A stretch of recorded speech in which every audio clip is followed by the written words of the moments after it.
যে যেমন তার বউ তেমন, যে যেমন তার স্বামী তেমন। অর্থাৎ যে যেমন হবে তার লাইফ পার্টনার তেমন হবে। বউ যদি হয় 10 ঘাটে পানি খাওয়া, স্বামীও হবে 10 ঘাটে পানি খাওয়া। স্বামী যদি হয় 10 ঘাটে পানি খাওয়া, বউ হবে 10 ঘাটে পানি খাওয়া।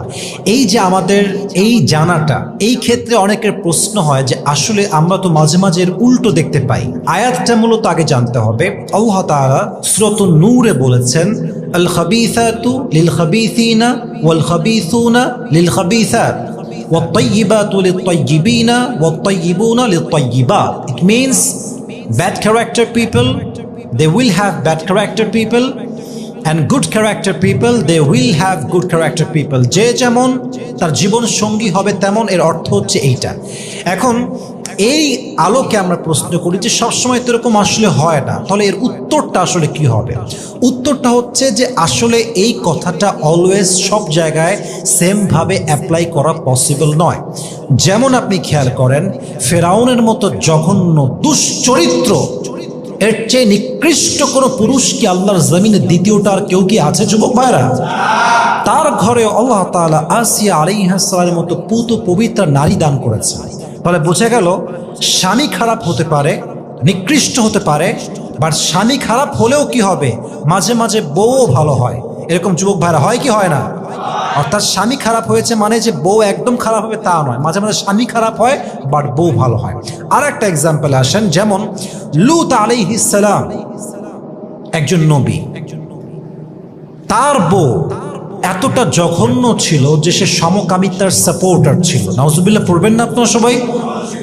তাহলে এখানে নবী একজন চরিত্রবান নবী, একজন আদর্শবান নবী, তার স্ত্রী সমকামিতার সাপোর্টার।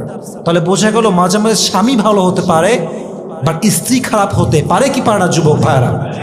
দুইটাই হতে পারে। বাট একটা কথা মাথায় রাখবেন, আপনি একজন হাজব্যান্ড, আপনার অতীতটা খুবই খারাপ।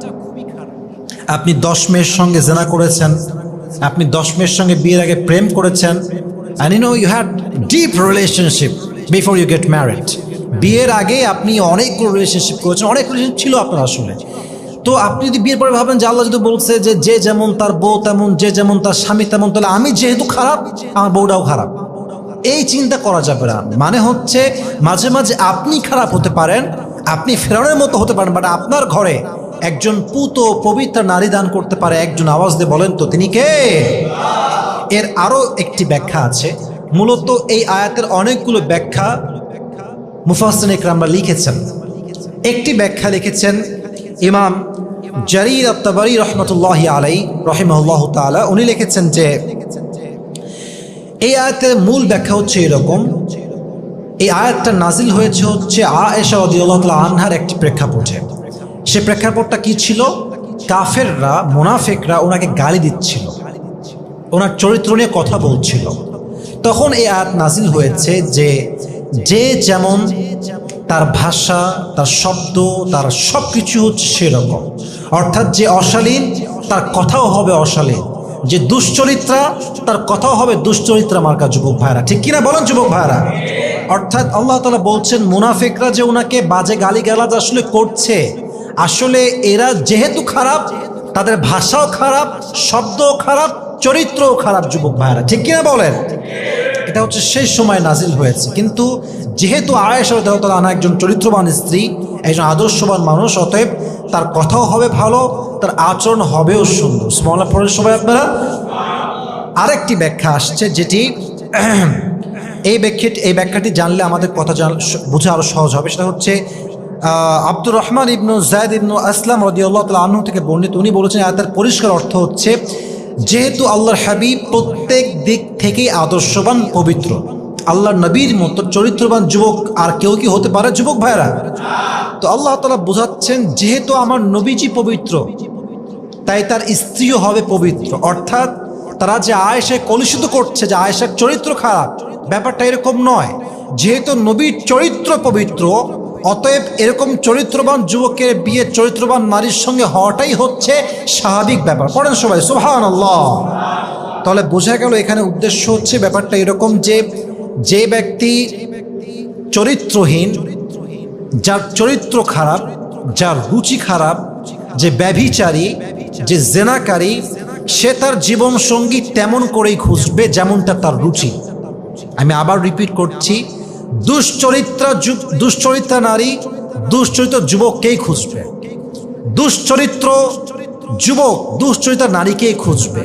যে যেমন সে তার জীবন সঙ্গী তেমনই খুঁজে বের করবে। This is very natural. একজন হুজুরের রুচি একরকম হবে, একজন নায়কের রুচি আর এক রকম হবে। ডাক্তারের রুচি একরকম হতে পারে, বা রাস্তার একজন সেলসম্যানের রুচি আর এক রকম হতে পারে। রুচির মাঝে ভিন্ন যুবক ভাইরা আছে না নাই? যে যেমন সে খুঁজে বের করবে তেমন। অতএব যেহেতু নবীর চরিত্র পবিত্র, তার চরিত্র একটি আদর্শবান চরিত্র, তাই তার মতো একজন যুবক আয়েশার মতো চরিত্রবান স্ত্রীকে বিয়ে করবে। এটাই তো হচ্ছে আল্লাহ তাআলার যোগসূত্র। সবাই পড়েন সুবহানাল্লাহ। তাহলে বোঝা গেল যে এই কথা সব জায়গায় ঢালাও ভাবে বলা, যে যেহেতু তুই খারাপ তোর বউ খারাপই হবে, যেহেতু তুই খারাপ তোর স্বামী খারাপই হবে। It's not like that. মাঝে মাঝে এর উল্টোটাও হতে পারে। আল্লাহ আমাদের সবাইকে ব্যাখ্যাটা বুঝে মেনে আমল করার তৌফিক দান করুক। আমরা সকলেই মন খুলে বুঝছি, আমিন।